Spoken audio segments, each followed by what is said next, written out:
Olá, aqui é o Lau do site puridama.net. Comecei esta subseção intitulada Nova Abordagem à Meditação há algumas semanas. É uma subseção da seção Meditação. Agora publiquei 2 páginas da web sobre esse tópico, mas apenas recentemente foi que percebi que esse ponto de vista ou essa nova abordagem tem mais benefícios do que eu imaginava. É difícil descrever esse tópico em poucas páginas, então pensei em tentar no formato de áudio. Tudo isso começou quando recebi vários e-mails da pessoa X por muitos anos. Ela tem feito Metta Bhavana convencional, ou meditação da bondade amorosa. Acho que não há problema em dizer o pronome ela. É difícil evitar que isso transpareça enquanto eu falo. Ela não me disse explicitamente o que realmente recita quando faz o Bhavana. Apenas disse que é Anarya Metta Bhavana. Portanto, deve ser algo como que todos os seres sejam felizes e saudáveis, ou algo do gênero, mas ela está bastante envolvida não apenas recitando as palavras. Então, o que acontece é que, quando ela faz essa meditação de forma consistente por algumas semanas, ela começa a se sentir melhor de uma forma em geral. Suas ansiedades desaparecem e ela nota um estado de espírito calmo e tranquilo, não apenas durante as sessões, mas por dias e semanas, desde que ela mantenha as sessões de meditação. Mas o problema, segundo ela, é que ela começa a perder o interesse em suas antigas atividades favoritas, como ler romances ou ouvir música. Agora, se ela interromper a meditação por 1 ou 2 semanas, então ela recupera a capacidade de desfrutar suas antigas atividades, como ler livros ou ouvir música. Mas nesse caso, agora sua paz de espírito se foi e ela volta à sua mentalidade agitada. Portanto, como expliquei nas 2 postagens anteriores, isso se deve às diferentes características associadas aos prazeres dos sentidos, ou amisa sukha. E, por outro lado, ao alívio que se obtém quando a pessoa fica longe de muitos prazeres dos sentidos, que é chamado de niramisa sukha. Falarei sobre a diferença entre os dois em breve, mas, antes de mais nada, gostaria de destacar um novo aspecto sobre o qual pensei recentemente. Talvez até antes de falar sobre isso, seja importante ressaltar que tal alívio é alcançado quando a pessoa começa a se afastar dos prazeres dos sentidos mais extremos. Isso é o que normalmente acontece, mas, por exemplo, todos nós já experimentamos um estado mental agitado, quando a luxúria ou os pensamentos sexuais nos dominam. A mente da pessoa fica realmente excitada e, em casos extremos, ela pode perder todo o senso de decência. Quando ocorre uma má conduta sexual, por exemplo, é isso que acontece. A mente fica mais agitada quando ficamos bravos ou com raiva de alguém. Mesmo que ficar com raiva não seja realmente um prazer sensorial, as raízes estão no prazer dos sentidos. Porque ficamos com raiva quando algo nos impede de ter acesso a esses prazeres dos sentidos. Portanto, todos nós podemos nos lembrar de ocasiões em que nossa mente ficou agitada e desconfortável devido a repulsões ou atrações extremas. Em outras palavras, lobha ou dosa. As palavras mais próximas em inglês são, eu acho, ganância ou desejo para lobra e ódio ou repulsa para doça. E não é tão claro, mas quando agimos com ignorância ou morra, nossas mentes também ficam agitadas. A agitação da mente é ampliada quando começamos a fazer coisas imorais devido ao grande ódio e à ignorância. Por exemplo, se nos sentimos atraídos por algo e se roubamos esse objeto, então isso se torna até imoral. Não é mais apenas um prazer sensorial. E então a agitação aumenta ainda mais. Por isso, estou muito contente por X ter compartilhado sua experiência conosco. Sua experiência mostra claramente que nossa mente fica agitada, mesmo quando estamos envolvidos em prazeres sensoriais inofensivos. Ler romances ou ouvir música não são prazeres do sentido extremos. E, definitivamente, não são imorais. No entanto, ficar longe deles fez uma diferença na mentalidade de X. No caso dela, ela fez isso mesmo sem perceber. Quero dizer, ela ficou longe desses prazeres dos sentidos, mesmo sem perceber enquanto estava envolvida na atividade de meditação. Tenho certeza de que X não está envolvida em nenhum comportamento imoral, nem mesmo em atividades como mentir, roubar, falar de forma grosseira, etc. Se assim fosse, ela não teria experimentado essa mudança com a meditação em um período tão curto como 1 ou 2 semanas. E é por isso que nas primeiras postagens da sessão principal de meditação, especificamente as postagens numeradas de 1 a 3, falo sobre a necessidade de ficar longe dos 8 tipos de atividades extremas que chamo de os 8 vilões. Portanto, estamos supondo que a X está praticamente fora dessas atividades que envolvem os 8 vilões. Sendo assim, é fácil para ela experimentar o Niramisa Sukha da meditação, até mesmo a meditação anárya. E não é só isso, esse Niramisa Sukha faz com que sua mente não seja atraída pelos prazeres dos sentidos. Notem que existem 2 lados. Você pode ter isso ou aquilo. Portanto, a primeira lição da experiência de X é que ela precisa se abster à força apenas das atividades que são prejudiciais aos outros, como os 8 vilões, sobre os quais falei nestas 3 postagens. Mas algumas violações, é claro, podem acontecer de vez em quando. Ninguém consegue ficar longe delas até chegar ao estágio de Arahant. Mas quando se vive uma vida moral normal, é possível ficar longe dos 8 vilões na maior parte do tempo. Isso é só então que um programa de meditação pode se tornar eficaz. Esse é um ponto importante a ser lembrado. Portanto, se uma pessoa com esse tipo de estilo de vida moral iniciar um programa de meditação, ela poderá definitivamente começar a experimentar esse Niramisa Sukha com relativa facilidade.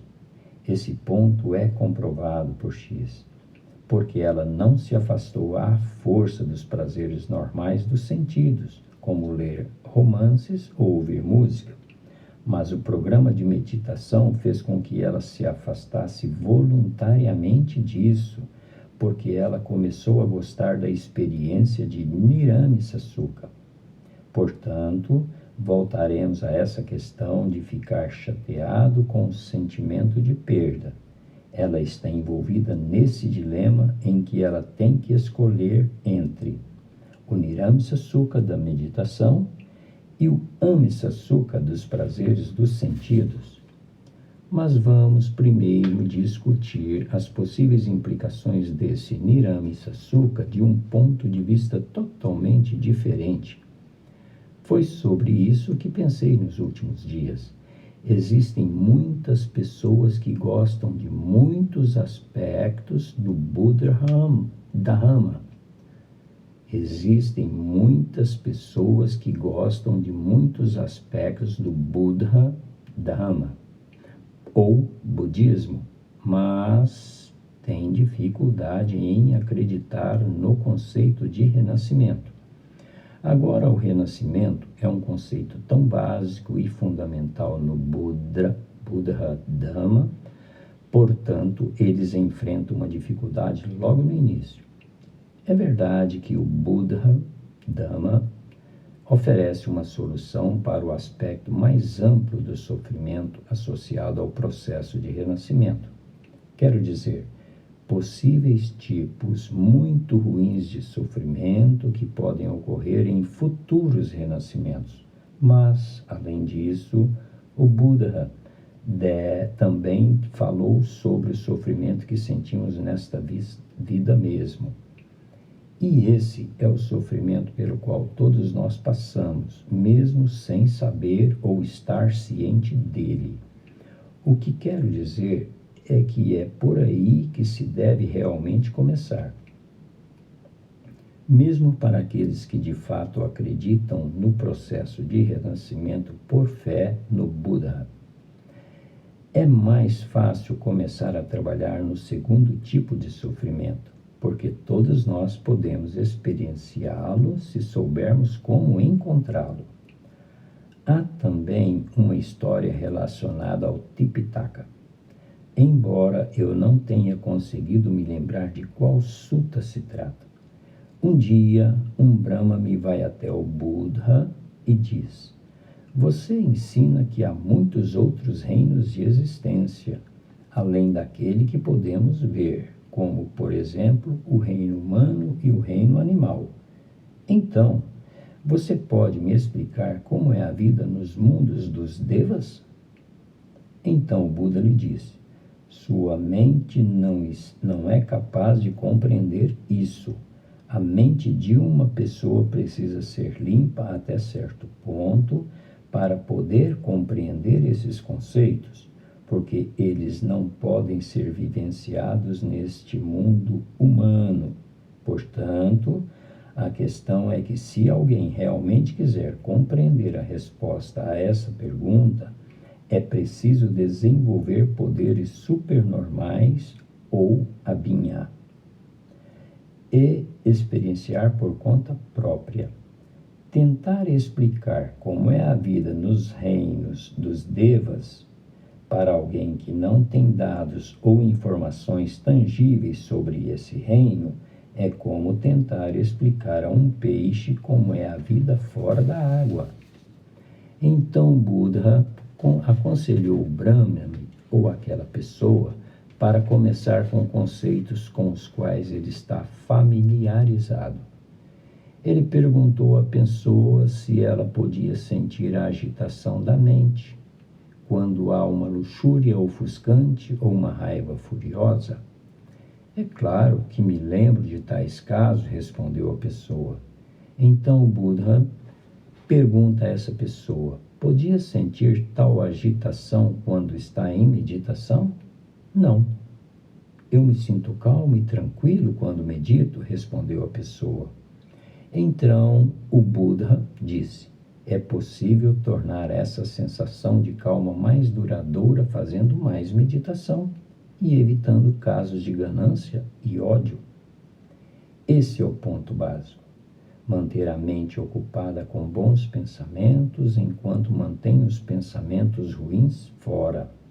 Isso leva a uma liberação da angústia incessante da mente, que por sua vez leva ao Niramisa Sukha. Então é possível ir além e tornar essa liberação permanente. Portanto, o ponto principal é que devemos começar em um ponto com o qual possamos nos identificar. Primeiro, é preciso experimentar esse Niramisa Sukha no idioma Pali, ou nivima em singalês, que pode ser traduzido como uma tranquilidade. Isso resulta do fato de ficarmos bem longe da ganância e do ódio. Essa é a primeira libertação do sofrimento que o Buda ensinou. Portanto, antes que se possa pensar sobre esse sofrimento sansárico ou o sofrimento associado ao processo de renascimento, é mais fácil compreender esse primeiro aspecto do sofrimento que o Buda descreveu. Então, é possível primeiro suprimir esse sofrimento e depois se livrar dele.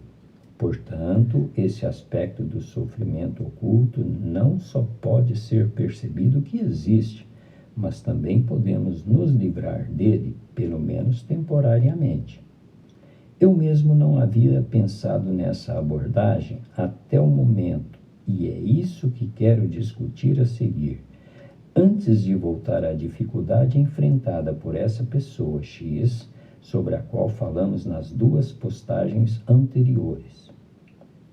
Deixe-me primeiro salientar que a importância de se concentrar no sofrimento devido à cobiça e ao ódio é o que também é explicado no Upanishad Sutta. Espero ter uma postagem separada sobre esse Upanishad Sutta, mas a ideia principal é a seguinte. Neste sutta, o Buda diz que a fé no Buddha Dhamma vem na compensação do sofrimento. Portanto, esse é um ponto importante. É preciso realmente compreender o sofrimento, esse sofrimento oculto sobre o Buda falou, antes que se possa construir uma fé verdadeira. Agora, não é possível experimentar, nem mesmo ter uma noção do sofrimento relacionado ao processo de renascimento, ou o sofrimento experienciado nos apayas, os 4 reinos mais baixos. Não conseguimos nem mesmo visualizar isso, mas podemos experimentar o primeiro tipo de sofrimento oculto e também podemos verificar que ele pode ser removido ou, pelo menos, temporariamente suprimido. Essa experiência é a que leva à verdadeira fé, primordialmente no Buddha Dhamma. Portanto, a verdadeira fé no Buddha Dhamma tem sua base no Niramisa-sukha e é muito forte. Ele se baseia na própria experiência e pode eventualmente levar ao Nibbana.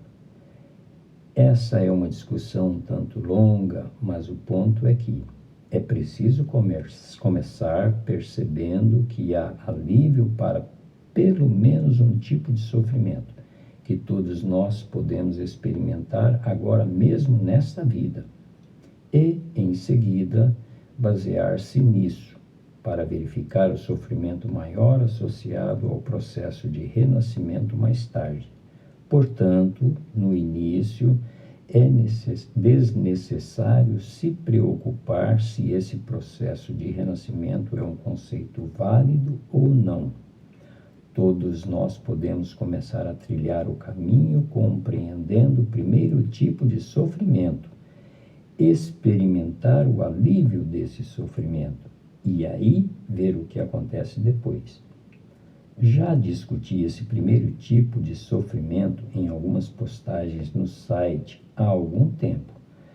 Um é o anicca, a angústia incessante, pelina, e o outro é: precisamos mesmo experienciar o sofrimento para entendê-lo? Forneci links para eles nesta postagem. Portanto, esse é um sofrimento que todos nós experimentamos na maior parte do tempo, mas está escondido de nós. Só se pode notá-lo quando a mente se afasta, pelo menos temporariamente, desse sofrimento. como quando a pessoa X experimentou o alívio quando ela se dedicou ativamente ao programa de meditação. Portanto, esse sofrimento oculto nada mais é do que a agitação constante de nossa mente e o sentimento extenuante, esgotante, fadigoso que está sempre presente e que pede mais e mais prazeres sensoriais. Esses prazeres dos sentidos, ou Amisa-sukha, têm as duas características principais a seguir. Uma delas é o fato de serem altamente agradáveis, não há dúvidas quanto a isso. Mas eles não duram muito tempo e a pessoa se cansa de uma determinada atividade muito cedo, muito rapidamente.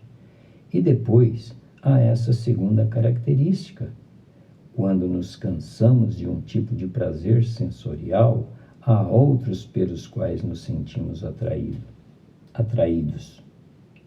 A mente quer passar de um tipo de prazer sensorial para outro, e quando se cansa de um, simplesmente passa para o próximo. Portanto, não há como parar. É por isso que a mente fica agitada o tempo todo. Então não há como escapar dessa agitação incessante, ou angústia incessante, ou pilina. Mesmo que nos cansemos de um, somos imediatamente atraídos por outro. Isso é algo que realmente precisa ser contemplado. Imagine que você está comendo sua comida favorita. Em breve você estará farto ao ponto que, se você comer mais um pouquinho, pode até vomitar. Então, você resolve se deitar num sofá confortável e pode se sentir tão bem. Mas isso também não dura muito tempo. Você fica inquieto e pensa em ir conversar com um amigo, ou ir ao cinema, ou algo do gênero. Assim você simplesmente passa de uma atividade para outra. E mais tarde, talvez no dia seguinte, você também sente aquela vontade de saborear aquela comida deliciosa mais uma vez. Então fica se dando voltas e voltas, mas nunca para. E nem sequer estamos cientes disso. Até que você pare, faça uma pausa e perceba o alívio que isso traz. Foi isso que aconteceu com a pessoa X sobre a qual conversamos.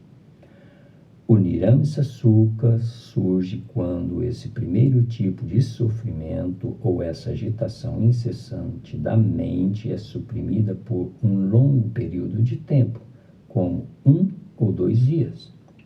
A palavra-chave aqui é supressão, porque ela é temporária, a menos que você chegue ao próximo estágio sobre o qual falaremos mais tarde. Mas ele permanece quando esse Niramsa-sukha está com a pessoa X, desde que ela continue com o programa de meditação.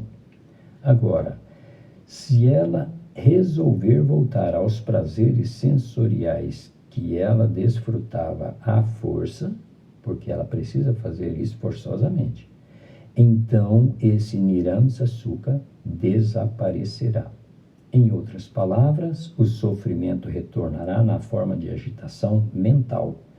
Agora, é preciso entender que esse sofrimento é muito diferente de uma dor associada a um ferimento ou a uma dor de cabeça. É por isso que, na maioria das vezes, nem o sentimos, mas está sempre lá. Esse sofrimento costuma ser mascarado, até que o revelamos seguindo o procedimento que a pessoa X seguiu. Ou seja, levando uma vida moral e também se engajando em um programa regular de meditação. Ou alguma forma de manter a mente longe dos prazeres dos sentidos por um período de tempo prolongado, como 1 ou 2 semanas no mínimo. Outro ponto é que podem haver pessoas que nem sequer tenham experimentado esse Niramsa-sukha, mesmo que se envolvam em atividades regulares de meditação. Isso pode ocorrer porque eles não mantêm a tranquilidade fora do programa de meditação. Por exemplo, se uma pessoa está habitualmente envolvida em coisas como mentir, fofocar, caluniar, etc., os 8 vilões de que falei anteriormente, nesses casos, um programa de meditação regular pode não funcionar porque a agitação da mente é muito alta. Agora, X parece ser uma pessoa que evitou os 8 vilões durante a maior parte do tempo em sua vida. É por isso que é fácil para ela acessar esse Niramisa Sukha em um curto espaço de tempo, como em 1 ou 2 semanas. Assim que ela faz o programa de meditação por 1 ou 2 semanas, Niramisa Sukha é sentido novamente. O Buda explicou que esse sofrimento sempre presente ou agitação da mente é devido aos 5 estorvos, ou Panchanivarana, que cobrem nossas mentes. Para distinguir isso de outros tipos de sofrimento que sentimos, vamos chamá-lo de angústia incessante em português, ou pelina em singalês. Foi a isso que me referi nestas postagens anteriores na web. Se você pensar bem, é exatamente isso que acontece. É uma agitação mental sempre presente, mesmo que seja mascarada na maior parte do tempo pela percepção de prazeres sensoriais. Mais importante ainda, está 100% associada à mente. E é possível removê-lo? Esse é o ponto-chave. Então, quais são os outros tipos de sofrimento que experimentamos? São dores associadas ao corpo físico, como dores de cabeça ou lesões. Há também dores causadas por doenças, como câncer ou problemas cardíacos e coisas do gênero. Agora, isso é o que Buda chamou de sofrimento devido ao kama anterior ou kama vipaka. Eles têm suas causas no passado. É difícil evitá-los agora. Na verdade, não podemos eliminar completamente esses tipos de sofrimento, mas, em muitos casos, podemos viver nossas vidas para minimizá-los. E também podemos tomar medicamentos para aliviar esse sofrimento. A meditação também pode ajudar com esse tipo de sofrimento, mas não pode eliminá-lo. Portanto, esse é um tópico totalmente diferente, mas é importante lembrar que esses tipos de sofrimento físico são o resultado de nossas ações passadas. Porém, a maioria das pessoas acha que esses tipos de sofrimento físico que o Buda aponta na primeira nobre verdade, mas isso não é verdade. Não é necessário um Buda para apontar a existência desse tipo de sofrimento. Qualquer pessoa pode descobrir isso.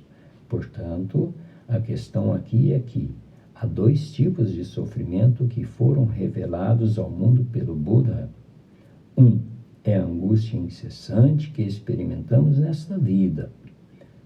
O segundo é o sofrimento associado a futuros renascimentos, quando especialmente nos 4 reinos mais baixos, ou os apayas.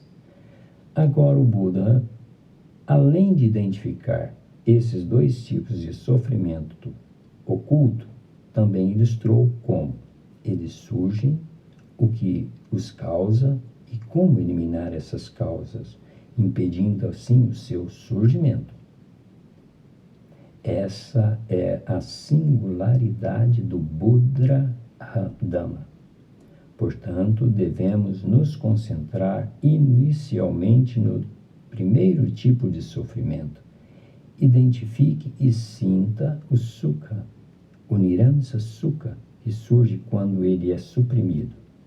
De acordo com a história da pessoa X, está muito claro que é possível, pelo menos, suprimir essa angústia incessante ao se levar uma vida moral e se engajar em um programa de de meditação, anarya. O ponto principal é ocupar a mente com pensamentos sem ganância e sem ódio por longos períodos de tempo. Agora esta é a próxima etapa crítica.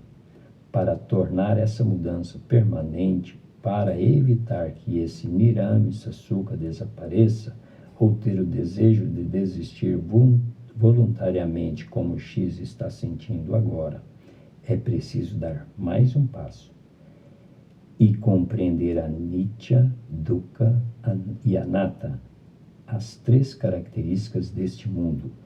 Para se livrar até mesmo do primeiro tipo de sofrimento, a angústia incessante, a solução permanente está disponível somente no Buddha Dhamma. Portanto, a chave da realização é perceber que essa angústia incessante se deve a pensamentos de ganância, ódio e ignorância. Além disso, elas surgem devido a impurezas mentais, ou, em Pali, eles são chamados de kilesa, ou em singalês é chamado de kelis, que todos nós temos.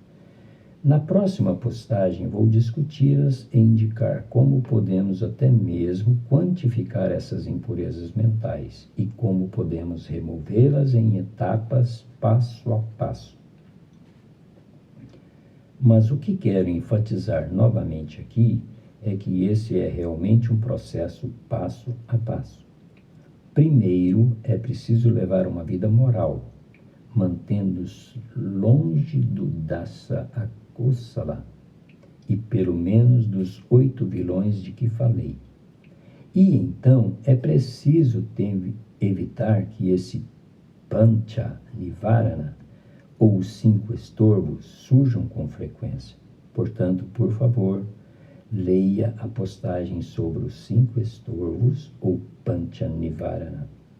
Inicialmente, e é até mesmo desnecessário fazer sessões formais de meditação.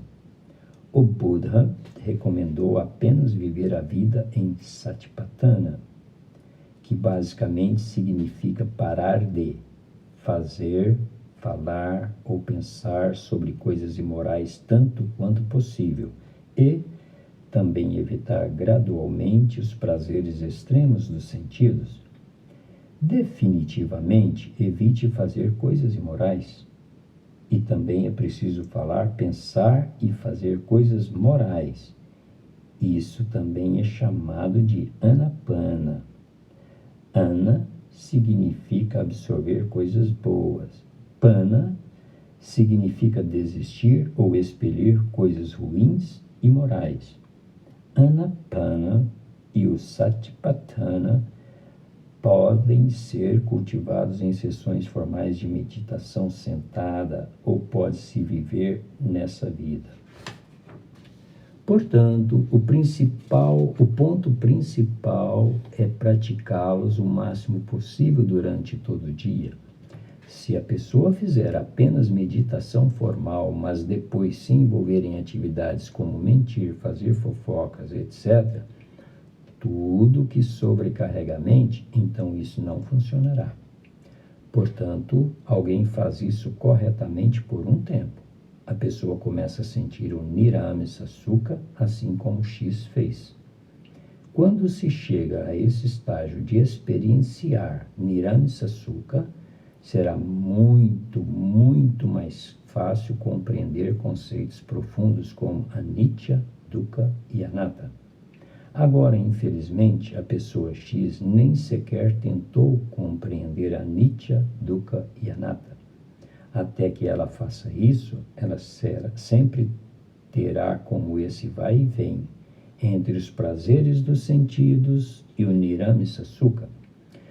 Quando alguém começar a compreender a natureza de Anicca deste mundo, a pessoa começará a perceber o desejo de voltar aos prazeres dos sentidos. Porque, nesse estágio, a mente não valorizará os prazeres dos sentidos tanto quanto antes. Esse é o ponto principal.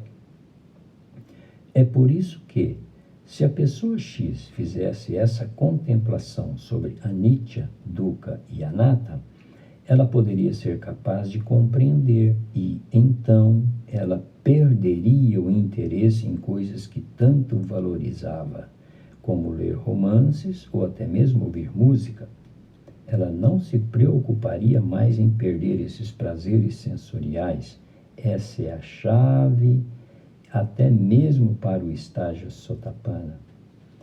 Também devo salientar que a discussão acima é 100% compatível com tudo o que está no site, mesmo que eu não tenha falado especificamente sobre isso antes. Por exemplo, a postagem chamada Buddha Dhamma em um diagrama diz exatamente a mesma coisa. Nessa discussão, há um diagrama associado que mostra como alguém como X pode seguir o caminho óctuplo mundano ou mesmo qualquer comportamento moral e alcançar o Niramsa Sukha. Nesse estágio, é possível compreender a natureza anicca e iniciar o nobre caminho óctuplo. Portanto, espero que essa discussão facilite a compreensão dessa transição crítica para o nobre caminho óctuplo. Falarei sobre isso em detalhes em algumas semanas. Antes disso, no próximo fim de semana, publicarei a postagem sobre o Kilesa ou impurezas mentais, que nos ajudará a quantificar essas ideias na próxima discussão. Que todos vocês possam experienciar o Niramsa Sukha e compreender a natureza de anicca deste mundo. Que as dádivas do Buddha, Dhamma e do Sangha estejam com você e em seus esforços.